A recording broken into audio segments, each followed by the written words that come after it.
তোমরাও কি আমার মতো আইসক্রিম খেয়ে কাঠিগুলো এমন রেখে দাও নাকি? পিন্টারেস্টের জুয়েলারি বক্সগুলো তাহলে তোমরাও ট্রাই করতে পারবে। প্রথমে কাঠিগুলোকে রং করে নিলাম। সবগুলো কাঠি রং করা হয়ে গেলে কস্টেপের উপর একে একে বসিয়ে নিচ্ছি। তারপর আঠার সাহায্যে দুটো কার্ডবোর্ড বসিয়ে নিলাম এবং আরো আকর্ষণীয় করার জন্য এর চারপাশে লেস লাগিয়ে নিলাম। এই যে আমার জুয়েলারি বক্স রেডি। আইসক্রিমের কাঠি দিয়ে এমন জুয়েলারি বক্সের আইডিয়াটা কেমন লেগেছে তোমাদের কাছে? অবশ্যই কমেন্টে জানাবে। আর এমন সুন্দর সুন্দর ভিডিও পেতে আমার পেজের সাথেই থাকো।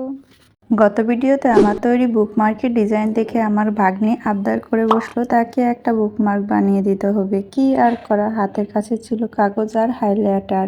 আগে থেকে ডিজাইন করে বুকমার্ক বানানো শুরু করলাম আর ভাগ্নির পছন্দ অনুযায়ী পিঙ্ক কালার করে নিচ্ছি।